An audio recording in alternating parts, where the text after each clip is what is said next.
क्योंकि तो यहाँ पर बिस्मिल्लाह। अजान, जी। असल में यहाँ पे अजान हो गई है और नमाज पढ़नी है, तो मैं इस मतलब लालच में हूँ कि जो मुझसे मिस हो गया वो मैं रिकॉर्डिंग में देख लूंगी। ठीक ठीक। हमारे यहाँ भी मगरिब की अजान हो गई है, तो इंशाल्लाह मैं बस नमाज के बाद कॉल पे ही हूँ। ठीक बस इंशाल्लाह 5 मिनट्स नमाज ब्रेक। ठीक। आ जाए आज। थैंक। बिस्मिल्लाहिर्रहमानिर्रहीम। रब्बी यस्सिर वला तुअस्सिर, रब्बी तम्मिम बिल खैर व बिका नस्तईन। या फत्ताह अल्लाहुम्मा सल्लि व सल्लिम व बारिक अला सय्यिदिना मुहम्मद व अला आलिहि व सहबिहि अजमाइन। अल्हम्दुलिल्लाह, हमारा ये ख़त सुलूस का 2024 का नया बैच और नई क्लास आज से शुरू हो रही है। हमारा मकसद है कि हम अच्छे तरीके से सुलूस के बिल्कुल इब्तदा से लेकर इंतहा तक जितना हो सके अच्छे से उसको कवर करें, उसे सीखें, आगे बढ़ें, फ़न ख़त्ताती की खिदमत करें, कुरान करीम की खिदमत करें, कुरान करीम का फैज़ हासिल करें।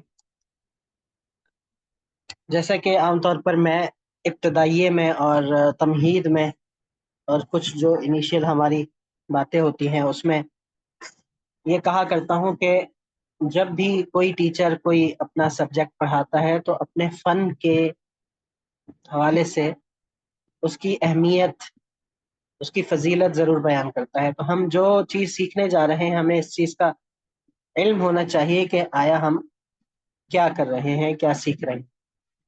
तो ख़त सुलुस से पहले हम ज़रा इस चीज़ पर रोशनी डालेंगे कि अल्लाह ताला ने जो सबसे पहले चीज़ें पैदा की हैं उसमें लौह और कलम पैदा किए। हदीस में आता है कि अल्लाह ताला ने सबसे पहली चीज़ लौह कलम पैदा की, उसके बाद अल्लाह ताला ने तकदीर लिखी और फिर सारी चीज़ें वजूद में आई।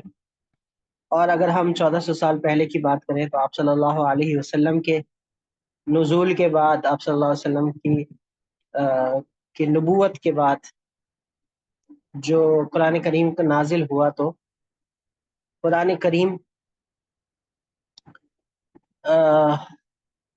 में सबसे पहली जो आयतें थी उसमें भी अल्लाह ताला ने कलम का जिक्र किया और सूरतुल कलम के नाम से पूरी एक सूरत भी नाजिल की, उसमें कलम की कसम भी उठाई।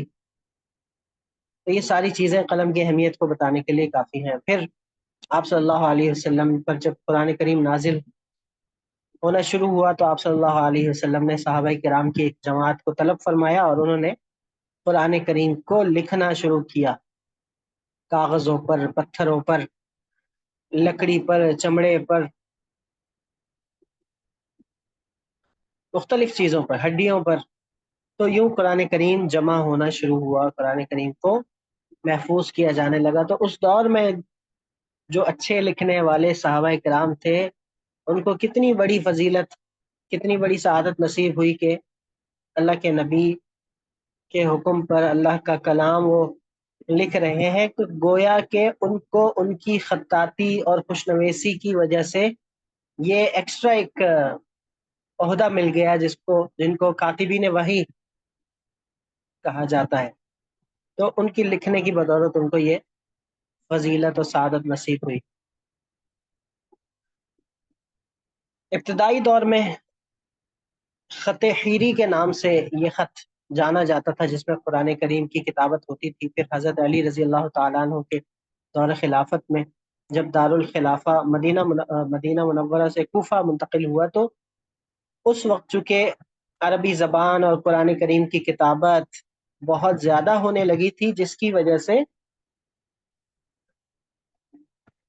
ख़त हीरी को ख़त कूफ़ी का नाम दे दिया गया और ख़त कूफ़ी के नाम से ये ख़त जाना जाता था। फिर मज़ीद 400 साल बाद जब अब्बासी दौरे हुकूमत था तो उसमें फिर एक शख्स पैदा हुआ जिसका नाम इब्न मुकला था। उसने फिर मज़ीद 6 खतूत ईजाद किए। वो इब्न मुकला जो थे वो बहुत बड़े आलिम दीन, साइंटिस्ट, रियाजीदान बहुत बड़े यानी साहिब इल्म शख्सियत थे, जिसकी वजह से वो बादशाह के बड़े करीब थे और वजीर भी बनाए गए, और उन्होंने कुरान करीम, 3 कुरान करीम भी लिखे, और वो भी जेल में बैठ के।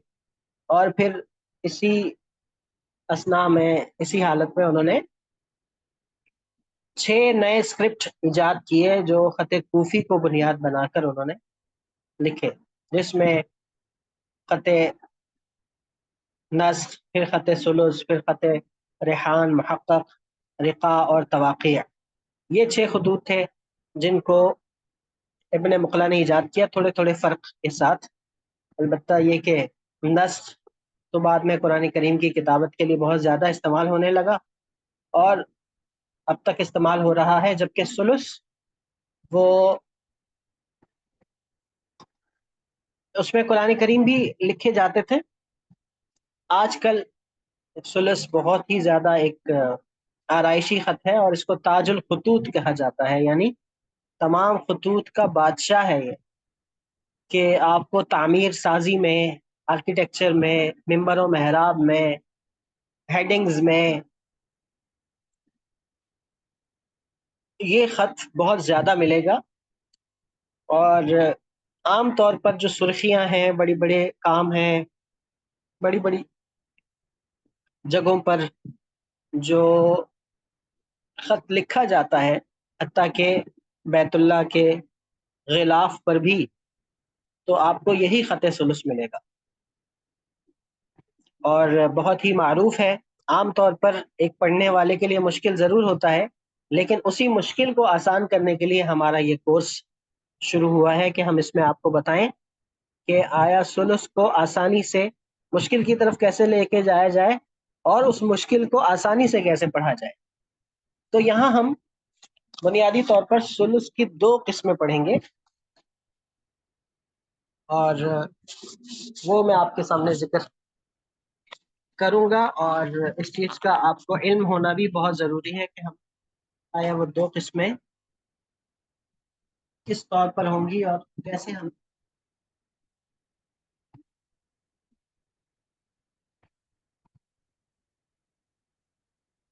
इन दोनों में फ़र्क कर सकते हैं, और कैसे हमें पता चलेगा।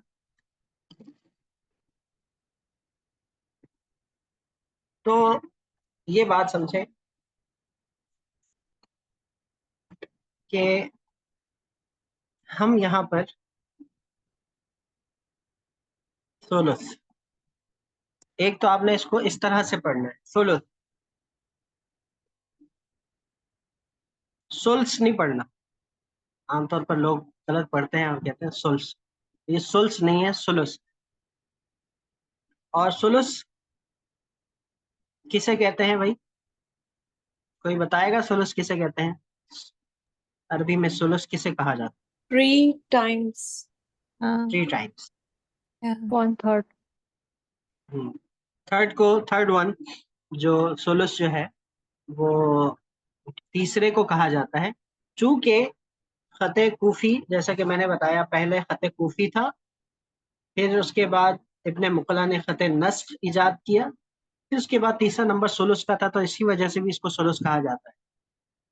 और इसकी सुलुस कहने की बुनियादी वजह यह भी है कि जिसको खत सुलुस आ गया, गोया के उसको खत्ताती का 1/3 वो आ जाता है, एक सुलुस आ जाता है। और भी इसकी बहुत सारी वजूहात हैं सुलुस की, लेकिन यहाँ पर ये जो वजह है ये काफी ऑथेंटिक है। तीसरा,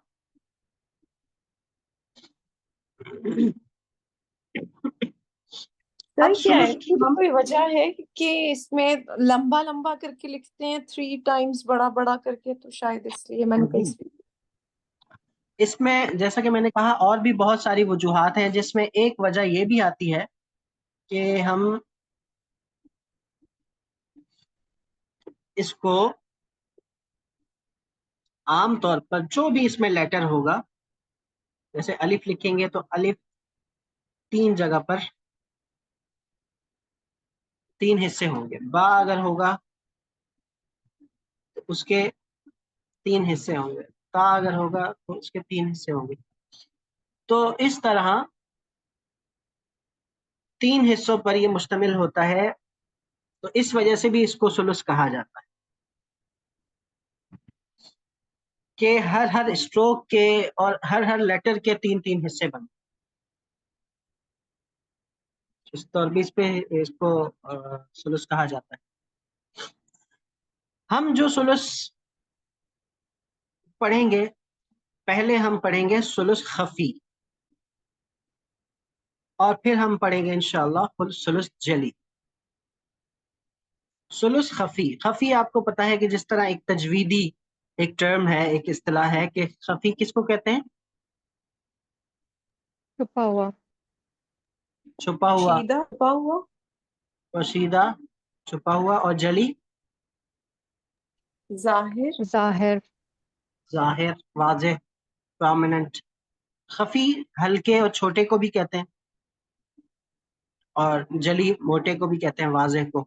तो हमारा यहाँ पर छोटा मुराद है, खफी छोटा।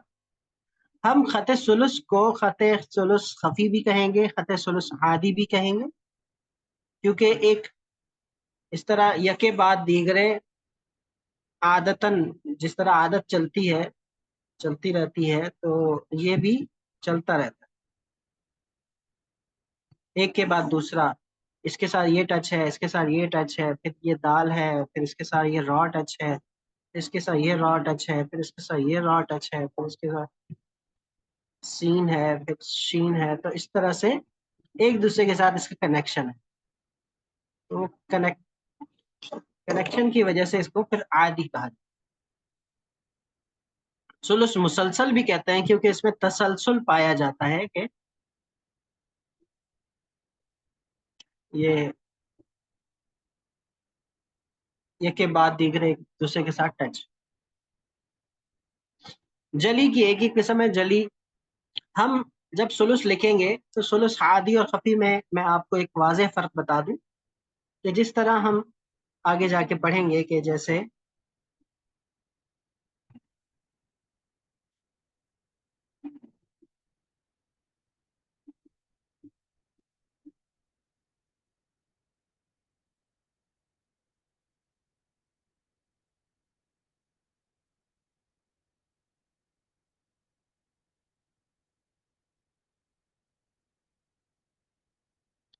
अब यहाँ पर हर आखिरी हर्फ अगले हर्फ से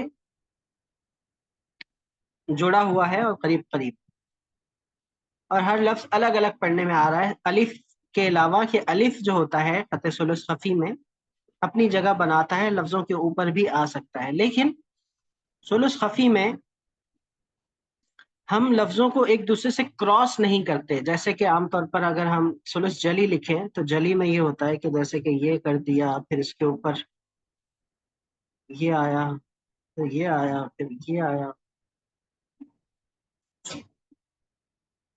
ये क्रॉस किया इसने, ये आ गया,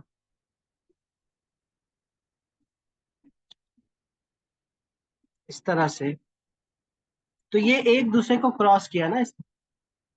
तो जब एक दूसरे को क्रॉस करते हैं और ऊपर नीचे लफ्ज आते हैं तो फिर ये जली, सुलुस जली कहलाता है। सुलुस खफी हमेशा सीधा सीधा लिखा जाएगा और इसकी हॉरिजॉन्टली लंबी लंबी लाइनें होंगी, जबकि सुलुस सुलुस खफी की बात कर रहा हूँ। और सुलुस जली जो होगा वो हमेशा ऊपर नीचे और डिफरेंट शेप्स में, यानी इसकी जो शेप होगी वो सिंपल सीधी सीधी लाइन, जबकि जली जो होगा कभी आपको ओवल में मिलेगा, कभी आपको इस तरह ओवल में मिलेगा, कभी आपको ट्रायंगल में मिलेगा, कभी आपको सर्कल में मिलेगा, कभी आपको रेक्टेंगल में मिलेगा। तो ये शेप्स के अंदर होता है और एक दूसरे के साथ गुत्थम गुत्था होता है। जबकि सुलुस खफी में हम सीधा सीधा चलेंगे।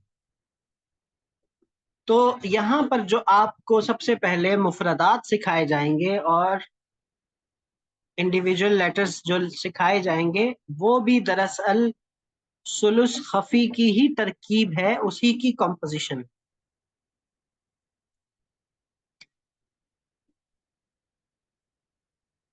जब आप लफ्जों को यूं सही करके जोड़कर लिखना सीखेंगे तो आपको खुद ब खुद इंशाल्लाह ये वाली कॉम्पोजिशन आसानी से समझ में आ जाएगी। अब हम जो सीख रहे हैं, इब्तदाई तौर पर हमारे कुछ महीने सुलुस खफी के मुफरदात और मुरक्कबात और कंपोजिशन में लगेंगे। जैसे ही सुलुस खफी की हम कंपोजिशन सीख लेंगे तो जली को ही हम, सॉरी बार बार जली कह रहा हूँ, खफी की कंपोजिशन सीख लेंगे तो खफी को ही हम जली में कन्वर्ट करेंगे और फिर हम इस सीधी शेप को डिफरेंट शेप्स में लिखना सीखेंगे। दूसरी बात ये होता है कि खफी चूंकि छोटा खत है तो इसमें इसमें हम इसको स्टार्ट जो करेंगे हम छोटे कलम से करेंगे, यानी जो मैक्सिमम अगर हम करेंगे ना, सोलुस लिखेंगे जिसकी प्रैक्टिस करेंगे आप लोग, तो मैक्सिमम आपके पास 4 mm का कलम हो, वरना आपने 3 mm का कलम यूज करना, 3 से ऊपर नहीं जाना। तो ये मेक श्योर कर लें कि आपके पास 3 mm के बहुत सारे कलम हो, ताकि एक खराब हो जाए तो दूसरे से आप प्रैक्टिस करें। तो ये चीज आपके पास होनी चाहिए। और उससे छोटा भी चल सकता है, 2.5 भी चल सकता है, लेकिन ये कि शुरू में फिर आपके लिए बहुत छोटे कलम से मुश्किल होगी। 3 mm ये बहुत ही अच्छा साइज है जिससे आप आसानी प्रैक्टिस कर सकेंगे और लफ्ज बनाना सीख पाएंगे। तो हम इसके अलावा सुलुस का जब नाम लिया जाता है आमतौर पर, तो दुनिया भर में जब कोई साहिब फन और बड़ा खत्तात जब सुलुस कहता है तो सुलुस से मुराद हमेशा सुलुस खफी या सुलुस आदी वगैरह। सुलुस जली को जब भी कहना हो तो उसके साथ हमेशा जली लगाया जाएगा। उस सुलुस जली को कभी अकेले सिर्फ सुलुस नहीं कहेंगे, बल्कि उसके साथ ये मेंशन करेंगे कि सुलुस जली। जब भी सिर्फ सुलुस कहा जाए तो उससे मुराद सुलुस खफी और सुलुस आदी और सुलुस मुसलसल होगा। ये बात समझ गए आप लोग?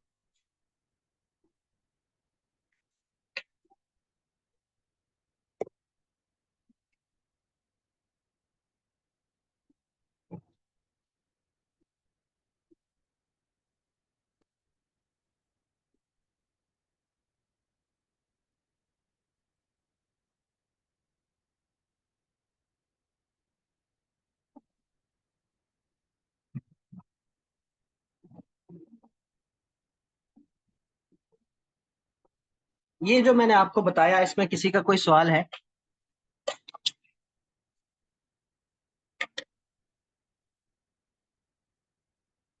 अच्छा जी, ये हो गया। अब बुनियादी तौर पर जो आज सीखने का काम है वो हमारा है कि नुक्ते का जो कॉन्सेप्ट है। अब मैं भी आपके सामने जो लिखूंगा या जो मश्क करूंगा, तो मेरे पास भी ऑलमोस्ट 3 mm का ही कलम है, देख सकते हैं आप।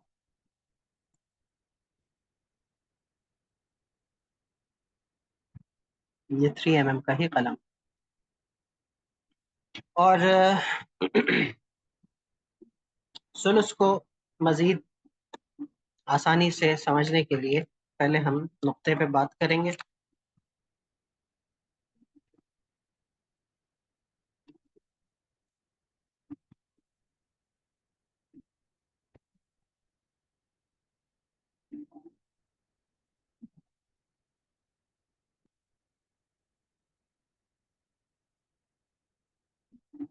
मुख्तलिफ खतूत के मुख्तलिफ नुक्ते होते हैं, ये बात आपको पहले से पता है, सारे पुराने लोग हैं।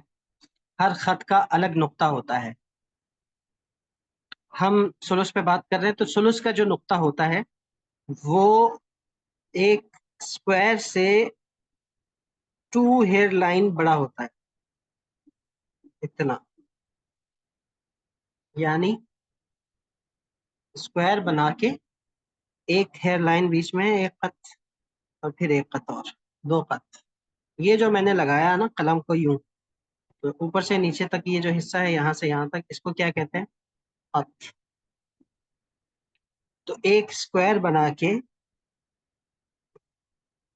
जब ये करेंगे तो ये सुलस का नुक्ता बन जाएगा, इतना नुक्ता ये सुलस का। आप देखेंगे तो बैतुल्ला का डिजाइन भी यही है, सही है। सर एंगल क्या रखना है कलम का? एंगल जो होगा वो हमारा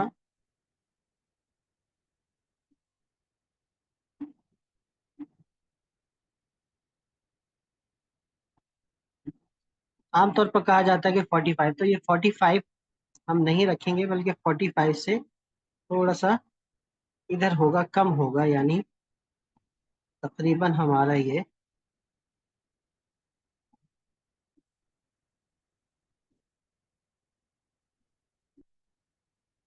55 का एंगल।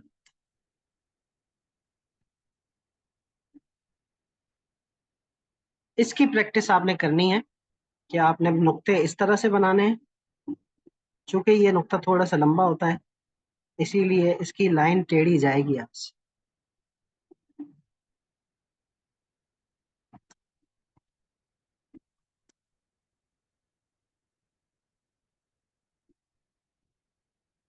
और हर नुक्ते के दरमियान आप एक हेयर लाइन का गैप रखिए।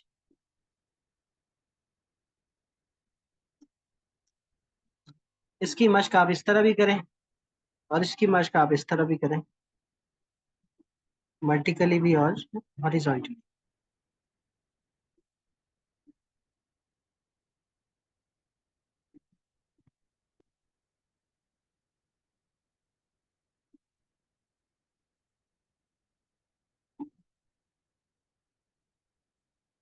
ये बात आप समझ में आ गई।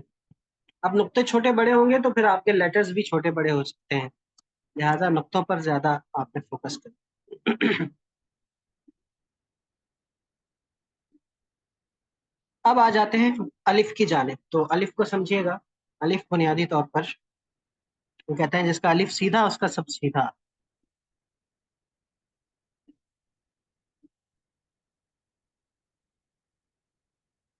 आपने 70 डिग्री पे कलम रखा। यहाँ पर हर लेटर में एंगल्स चेंज होते रहेंगे, कोई स्पेसिफिक एंगल नहीं है जो हर लेटर में है, हर स्ट्रोक में आपको याद रखना है, नहीं, एक तरह का नहीं है, चेंज होते रहेंगे। पहले मैं अलिफ बनाता हूँ, फिर मैं इस पे बात करता हूँ।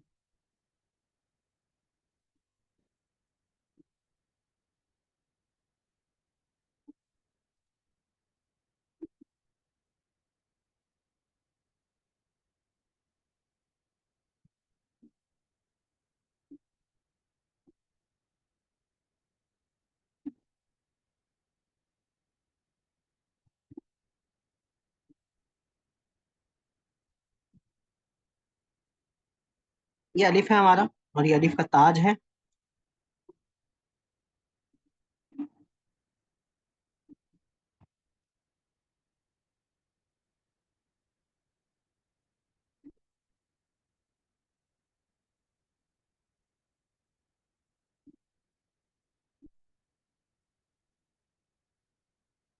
हमने इसको 7 नुक्तों का बनाया है।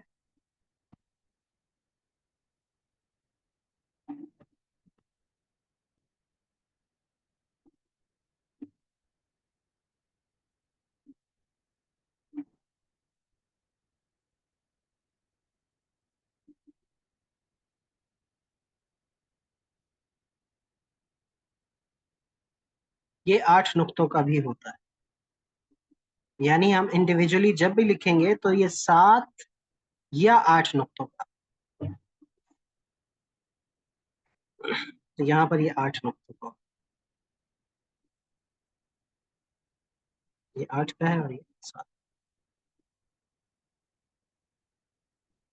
8 नुकात, 7 नुकात।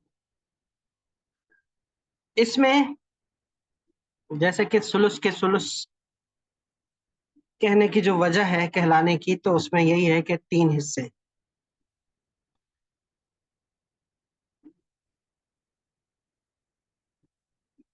कि पहला हिस्सा इसका थोड़ा सा सीधा आके यूं, फिर दूसरा हिस्सा उसी एंगल पे सीधा, तीसरा हिस्सा फिर यूं। ये चीज। अब 70 पे रख के समझिएगा, हमने थोड़ा सा सीधा आना है और सीधा आके गैर महसूस तौर पर कलम को उसी 70 पे रखना है, लेकिन सीधा आके थोड़ा सा राइट आ जाना, हल्का सा। यहाँ ये ज्यादा कर दिया समझाने के लिए, सीधा आके थोड़ा सा आप राइट पे आ जाएं। जब आप यानी 1 2 2.5 इतना बना के, फिर आपका जो सेकंड स्ट्रोक होगा वो इसी एंगल पे 3 नुक्ते का हो जाएगा, 1 2।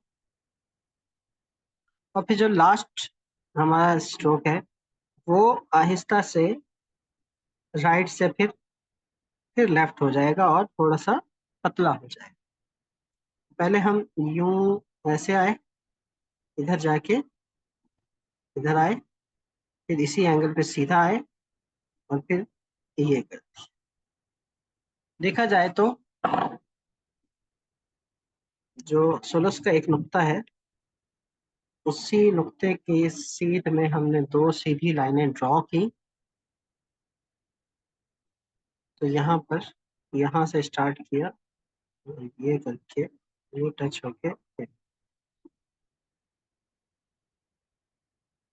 यहाँ पर, यहाँ फासला, यहाँ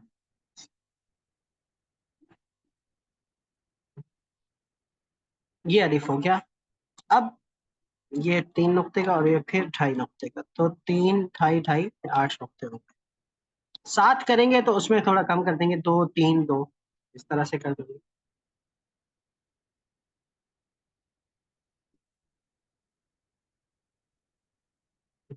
दो 3 2।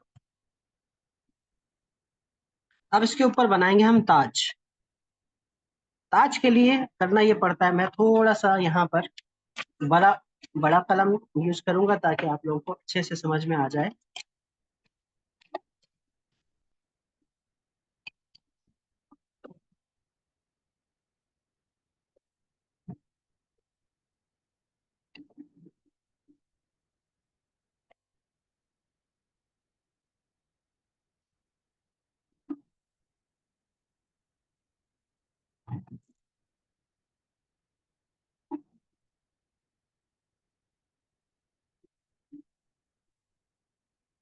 अब मैं ताज बनाने जा रहा हूँ। ये एंगल मेरा 70 पे था, मैंने थोड़ा सा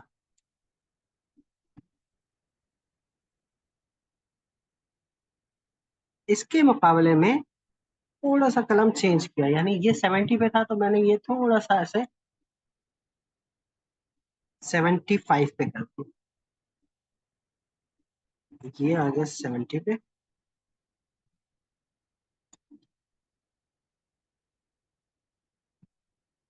ये आ गया थोड़ा सा 70।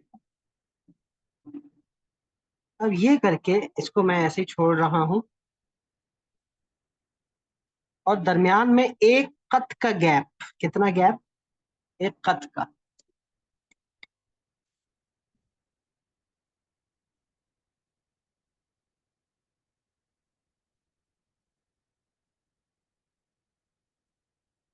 आपने इसी एंगल पे रखना है, यानी इससे एक कत छोड़ के ऊपर, और फिर ऊपर वाली नोक अपनी जगह, लेफ्ट वाली नीचे वाली नोक को ऐसे अंदर की तरफ ऐसे, यानी ये करके यूं किया। जब ये करके यूं किया ना तो ये यहाँ से टकराया और फिर इसी को हम नीचे लेके आए, नीचे नीचे नीचे नीचे नीचे नीचे बाहर।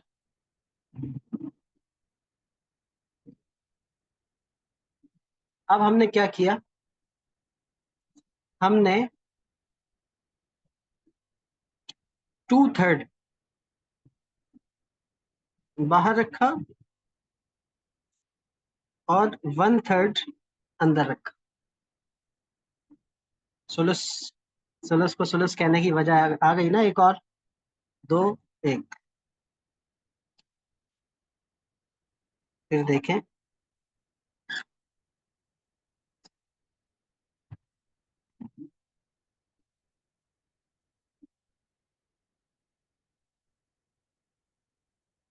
अब यहाँ पर एक थोड़ा सा पॉइंट भी बन गया, और ऐसे ये ऐसे लग रहा है कि यूं करके ऐसे जा रहा, यानी हल्का सा यूं। फिर क्या करेंगे, फिर हम ये वाला पॉइंट होता है, इसकी सीध से एक लाइन लेंगे, और ये, और इसकी सीध से ये लाइन लेंगे, और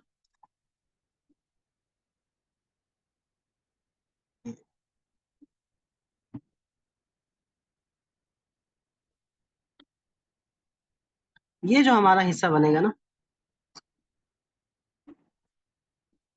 ये कुछ यूं होगा,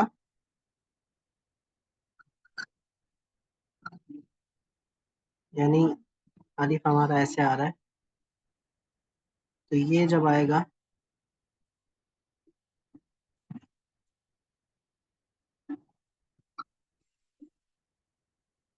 ये सीधा आएगा, और ये आके ऊपर से इसके साथ ऐसे जुड़ेगा,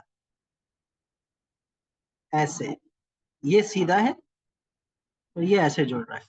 आप इसको ऐसे नहीं बना सकते, पॉइंटेड इस तरह से नहीं, ऐसे आएगा और ऊपर से ये ऐसे गोल होके इसके साथ ऐसे जुड़े, तो ये कुछ यूं है, और ये बात समझ गए आप लोग? इस तरह से ये इसका किनारा बनेगा।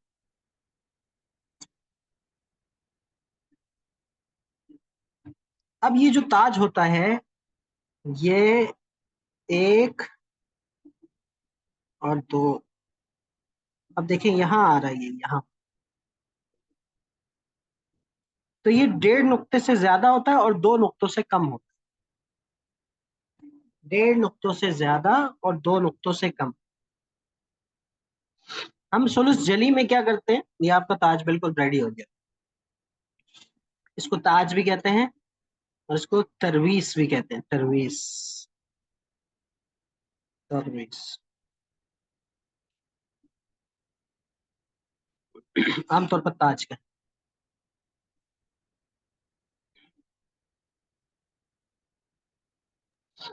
सुलुस और हिलिया, सुलुस जली। हिलिया भी कहते हैं इसको। हिलिया सेम चीज है। हिलिया, हिलिया, हिलिया भी कहते हैं, क्योंकि हिलिया जो है वो जेवर को कहा जाता है, और ये जेवर।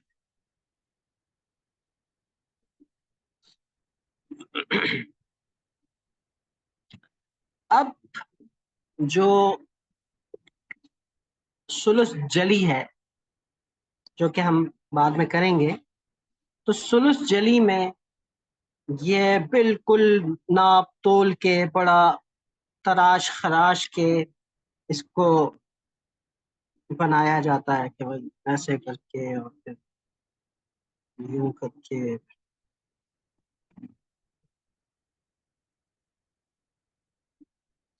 जबकि हम खफी में आहिस्ता आहिस्ता पढ़ेंगे। हम शुरू में तो ऐसे ही करेंगे कि हम इसको ऐसे, ये करके, इस तरह करके हम बाकायदा ऐसे करेंगे फिर। लेकिन आपको असातिज़ा के कामों में फिर ऐसे भी मिलेगा, कंपोजिशंस वगैरह में, कि ये करके खाली उन्होंने ये कर दिया पतला सा, यानी यहाँ से उन्होंने इसको फाइन नहीं किया, ये करके ऐसे करके यूं, ऐसे अंदर की तरफ ऐसे भी मिलेगा, ऐसे करके ऐसे भी छोड़ दिया जाए, तो ये सब आपको मिलेगा खफी। तो खफी में ये इस तरह की शक्लें होती हैं, और इस तरह पॉइंटेड करके ये जली में, ये जो हिस्सा होगा ना हमारा, ये यहाँ पर, क्योंकि ये देखें आप कि जब हम यूं आते हैं तो ये हमारा कलम ऐसे रुकता है यहाँ।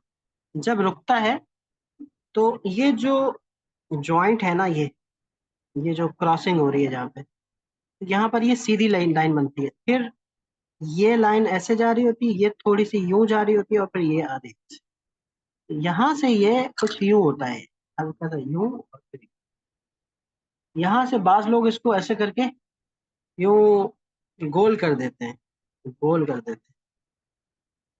वो ठीक नहीं है कि खुद ऐसे गोल करें, क्योंकि देखें नेचुरली क्या हुआ, ये चीज बनी है, इसको ऐसे ही रहने दिया। तो ये हमारे पास अलिफ के मतलब, ये मैं बहुत ही आपको जिसे कहते हैं कि रिसर्च करके, और जो 16 साल का मुताला है वो सारी चीजें वो आपको बता रहा हूँ, ताकि अभी से आपको पता चले। आप कहीं भी सुलूस देखें, सुलूस खफी देखें, तो आप ये ना सोचें कि भाई ये वाला ताज तो सर ने बताया नहीं था, यहाँ तो इसकी नोक ही नहीं है, यहाँ इसकी नोक मुड़ी हुई है, यहाँ पर इसको फाइन ही नहीं किया हुआ, यहाँ पर बड़ी फाइन है। तो ये सारे ही सुलूस का हिस्सा है। सुलूस जली में बड़ा उसको बना संवार के, बड़ा तराश खराश के ये सारा कुछ हो जाएगा, ये सब बना देंगे। उसके बाद भी कहीं पर थोड़ी बहुत कसर बाकी रही, तो भाई जैसे कि यहाँ पर, तो उसको क्या करेंगे वो कि भाई ये थोड़ा ये हो गया, कुछ सीधा किया जाए।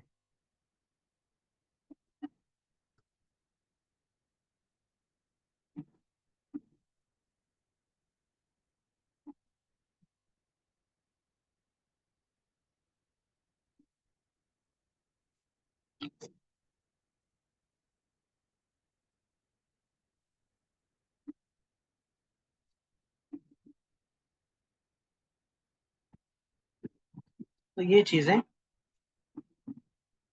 मुसलुस जली में फिर आखिर में बड़ा। अब यहाँ पर मैं आपको ये भी बता दूं कि हमारे जो बिगिनर्स होते हैं उनसे फिर क्या क्या मिस्टेक्स होती हैं, कॉमन मिस्टेक्स।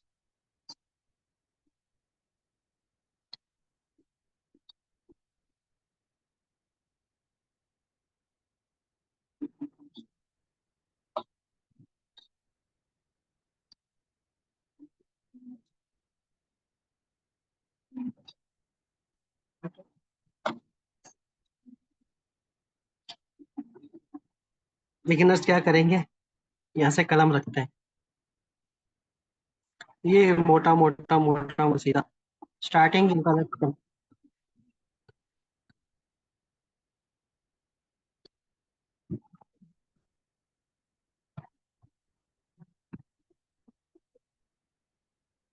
स्टार्टिंग ही गलत कर दी उन्होंने।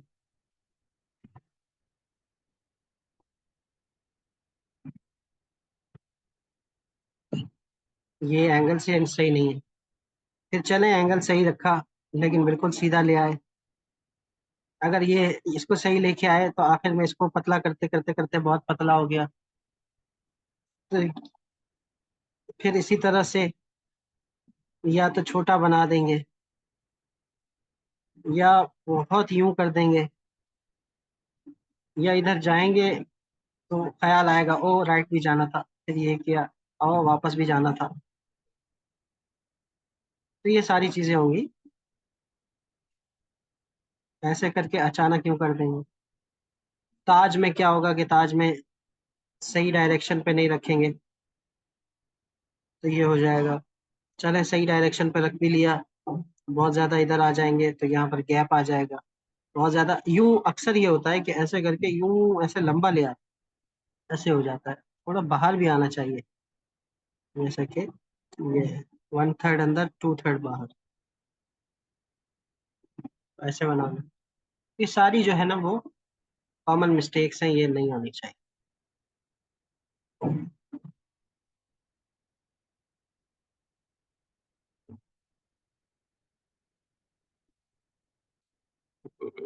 इसमें आखिर में ये होता है कि आखिर में हम ऐसे करके थोड़ा कलम को ऐसे आहिस्ता आहिस्ता एंगल उसका सीधा करना शुरू कर देते हैं और अपने अंगूठे को ऐसे अंदर की जानिब दबाते हैं, तो ये पतला हो जाता है। ये चीज यहाँ एक ही नोक दिखती है। अलिफ हो गया भाई हमारा, समझ में आया आप लोगों को।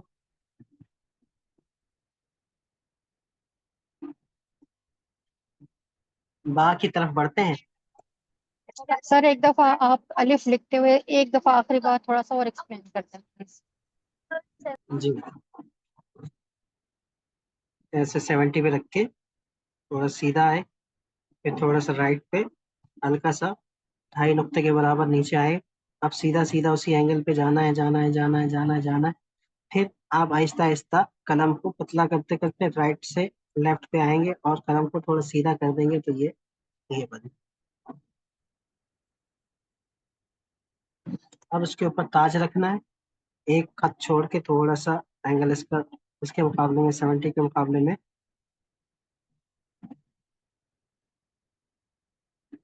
मैंने 75 कह दिया था, तो 70 के मुकाबले में ऐसे 65 कहना था मुझे।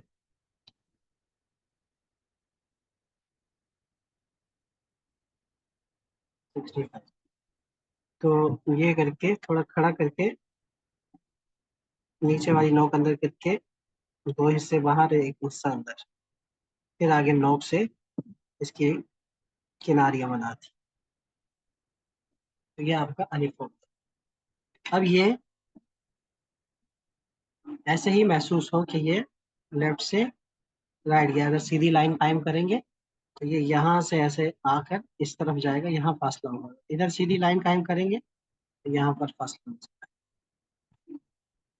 अब ये सोलस जली में जब जाएगा तो इसका जो कद है वो छोटा बड़ा होता रहेगा, यानी कभी 5 नुक्तों का हो जाएगा, कभी 15 नुक्तों का, 10 नुक्तों का। क्योंकि सोलस जली में जैसे हमारे पास बड़ी शेप है, उसमें आपने बहुत बड़ा लिखना है अल्हम्दुलिल्लाह रब्बिल आलमीन, तो ये बड़े बड़े अलिफ लिखेंगे आप ऐसे करके अल्हम्दुलिल्लाह,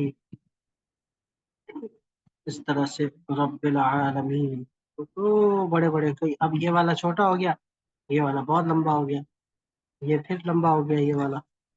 इस तरह से छोटे बड़े होते रहेंगे, लेकिन वो जली वाली कॉम्पोजिशन। हफी में ये होता है कि 7 या 8 नुक्तों का ही रहता है। और जब कंपोजिशन में, ये तो मैं इंडिविजुअली की बात कर रहा हूँ, इंडिविजुअल जब लिखेंगे, जब आप खफी की कंपोजिशन में जाएंगे सीधा सीधा, तब भी ये छोटा बड़ा होता रहता है, यानी 8 और 8 नुक्तों से बड़ा नहीं होगा, लेकिन ये कि कभी 5 नुक्तों तक जाएगा, क्योंकि लफ्ज के ऊपर आ जाए तो इसकी शक्ल थोड़ी सी छोटी हो जाती है। बाकी मैक्सिमम साइज इसका 8 ही रहता है खफी में। अब आ जाते हैं बा की तरफ। और बा के लिए थोड़ा सा आपने 80 पे कलम रखा, 80 डिग्री पे। 80 डिग्री पे कलम रखने के बाद यहाँ पर ग्रेजुअली आप इसको पतला करते रहेंगे, ये यानी राइट पे भी आ रहे हैं और इसको अपने अंगूठे को नीचे की तरफ दबा भी रहे हैं, तो ये पतला। और ये सारा का सारा काम एक स्क्वायर के अंदर अंदर, स्क्वायर के सुलूस के नुक्ते के अंदर नहीं, देखिए एक स्क्वायर के अंदर। और ये 2 नुक्तों का, ये 2 नुक्ते।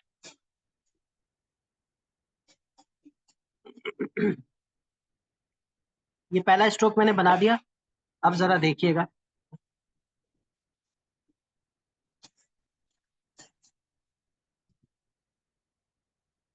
ये स्ट्रोक बनाने के बाद इसको मैंने पतला किया। यहाँ पर ये ऊपर वाली नोक भी नजर आ रही है, नीचे वाली भी नजर आ रही है, लेकिन यहाँ पर सिर्फ एक नोक नजर आ रही है।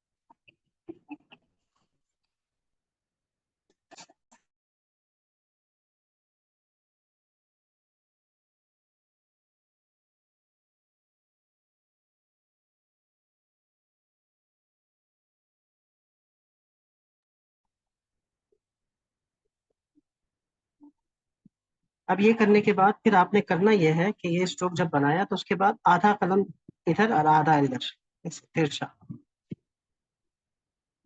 आधा कलम स्याही में, आधा सफेदी में, इस तरह से। और ये 70 डिग्री पे, यानी स्टार्ट 80 से किया था, अब 70 पे आ जाए। 70 पे आके आप थोड़ा सा आहिस्ता आहिस्ता नीचे आएंगे, ये नीचे आए यहाँ तक, और फिर आहिस्ता आहिस्ता फिर थोड़ा राउंड देते हुए ऊपर गए और ये इसको ऐसा खत्म। अब इसमें भी देखें तो हम कैटेगराइज करेंगे और 3 हिस्से बन जाएंगे हमारे। तो 2 हिस्से ढलान, एक हिस्सा उठान, तो ये सुलुस कहलाया इसी वजह से। तो गोल्डन रेशो भी आ जाता है इसमें। तो 2 हिस्से नीचे गिर रहे हैं, एक हिस्सा ऊपर। अगर हम लाइन ड्रॉ करेंगे जिस पे हम लिख रहे हैं, तो यहाँ पर जहाँ पर दूसरा स्ट्रोक खत्म हो रहा है, तीसरा शुरू हो रहा है, तो यहाँ आकर ये जमीन पे टकरा रहा है। और यहाँ पूरा नीचे एक नुक्ता समा रहा है। फिर ये जो जॉइंट है, इस जॉइंट से अगर हम सीधी लाइन ड्रॉ करें तो यहाँ इसके मेन पॉइंट पे एक नुक्ता आ रहा है, यानी जो सबसे डीप पॉइंट है इसका। और ये जो जो खत्म होगा या तो इस लाइन, ये जो नीचे वाली नोक है इसके बराबर, और मैक्सिमम जो जाएगा ये इन दोनों के दरमियान जो जगह है ना, यहाँ तक ये जाए। और ये ऐसे हो जाए कि ये वाला स्ट्रोक ऐसे हो कि गोया कि ये यहाँ पर एक सर्कल बन जाए। और ये इसके जो साइज होता है वो टोटली 6 नुक्ते, पूरे 6 नुक्ते होगा। और यहाँ से आपने काउंट किया था 2 नुक्ते, ये हो गया था।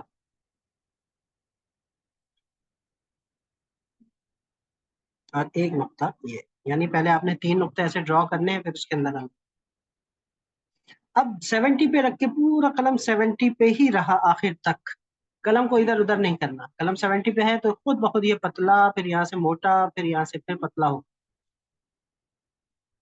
देखिएगा फिर।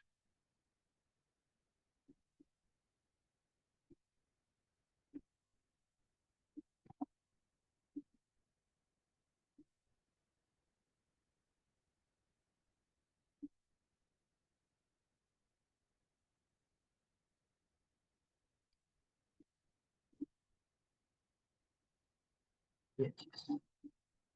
अब इसमें अगर आप गौर करें तो बिल्कुल स्ट्रेटनेस नहीं है, यानी एक कर्व है, कर्व। हल्की सी ऐसी लोच है इसमें, लचक। ये देखिए गोलाई के साथ आ रहा है ये चीज आ रहा है, पूरा कर्व आ रहा है।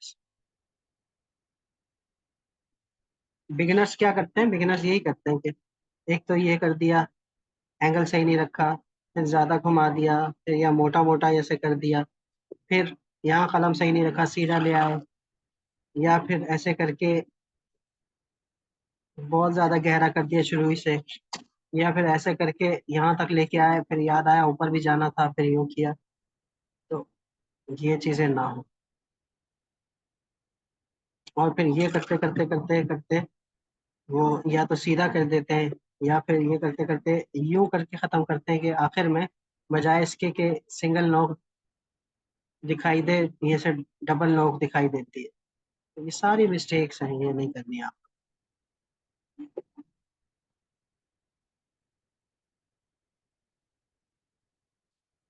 अब ये बा है, यहाँ बा का नुक्ता लगेगा। ये ता भी है, और ये सा भी।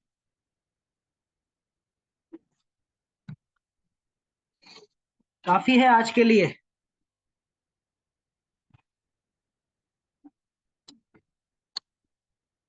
जी सर। जितना जितना ज्यादा वक्त देंगे मुफरदात को, उतना आपको आगे वक्त कम लगेगा मुरक्कबात। ये मजबूत होने चाहिए। अलिफ आपको आसान समझ रहे हैं कि आप अलिफ आसान है, लेकिन ये आसान नहीं है। भले आप में से जिन्होंने सुलूस का कोर्स पहले किया हुआ है वो भी ये समझ रहे होंगे कि हो जाएगा, लेकिन इतना आसान नहीं है कातिब कुरान होना। जितनी कोई मश्क सवाल की किसी जाए का? कम है। जी, जितनी मश्क की जाए उतना ही कम है। उतना ही कम है भाई। ये हम तो, ये तो भाई ये तो बहुत जरूरी है। मिस अमरीन, आपको समझ में आया? जी बिल्कुल। I'm looking forward to practicing. तो कितने अरसे से आप लोगों का कलम नहीं उठा? मुझे कलम से ज्यादा आपकी उर्दू पे मुश्किल हो रही है, उसकी फिर से आदत डालनी पड़ेगी। Sorry sorry sorry It's okay, I can follow along. Sorry. मैं कोशिश करूंगा कि मैं कुछ अंग्रेजी के अल्फाज ज्यादा बोलूं। नहीं नहीं ठीक है, अच्छी बात है, इसी बहाने मेरी उर्दू अच्छी होगी।